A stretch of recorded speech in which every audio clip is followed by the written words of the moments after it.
guys. Hey Mila, congratulations on the film. Thank you so much. I had a How COVID how excited was baby. it for you to step back in? It was hard. I had just given birth. I had definitely a lot of training to do to get back into like fighting shape.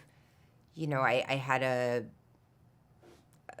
less than 1 year old to take care of in the meantime, and it was challenging. Definitely, it was a hard pregnancy for me, the last one, because I was 43, and so I had a lot of back pain and a lot of like the sciatic going into my knee. So I had a lot of physical therapy to do and work on to help, and it was pretty painful. It was crazy. I guess you can't do action films for 30 years and have 3 kids and expect to just jump back in and have no repercussions. Yeah, a rom-com is what's next for you, or something lighter. No one's gonna pay me for a rom-com. I'd watch it. I'd watch it. Hey, there's some crazy Thank things you. out there in Thank film you. world.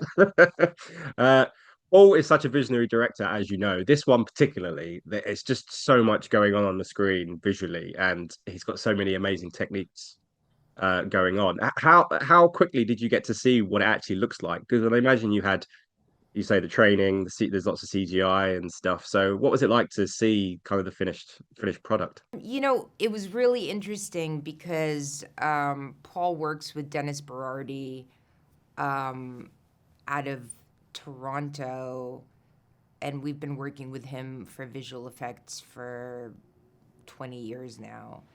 And they built the world um, like a year in advance. So they actually built like a video game of the world. So you could see where the sun was at any given time. You could move around the space. And it was really cool because we would build the sets, but then we would have like a whole team of guys with computers that would be able to change the look of the set um, just by pressing some buttons. So we actually were able to see ourselves, like, not great, like, it was very kind of amateur, but at the same time, it was really amazing to be able to see yourself in the environment immediately. And it's not just a blue screen. They were able, because of this technology, the technology that was built was incredible because we actually could use it on the day, so we could see the playback with the blue screen, but then also see the playback with the world around it, so that we had a feeling of what it was going to look like. A couple of days ago, I saw Dave Bautista in The Last Showgirl with hair, which is an incredible thing unto itself. Bless him.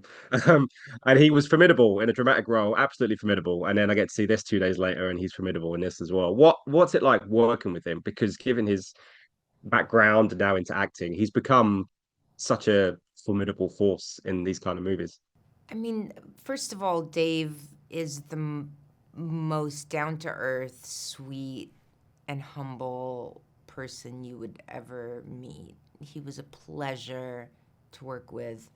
I've worked with quite a few, um, like old school movie star men in my day who kind of live on another planet of their own design.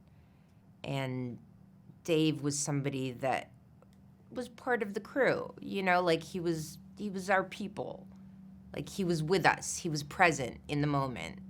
He wasn't like in his trailer. He wasn't, oh, I'm too good for this, I'm too good for that. Like he was there with us. Like he was a normal person. Like just a normal person. Isn't it weird that like it's special to just be normal these days, to just be respectful and chill and not need like a million things to make you happy. Like just you know, just do what's best for the team. You know, he's a team player, and that's the most important thing, you know, when you're making a movie of this magnitude, you know. Yeah, he seems to be that way. Listen, my time's up, Milla, but thank you so much for your time. I wish you all the best. Thank you. Ladies and gentlemen, you're watching Hey You Guys! Hey, you guys! Hey, you guys! Hey, that's what they all say. Hey, you guys! Hey, you guys!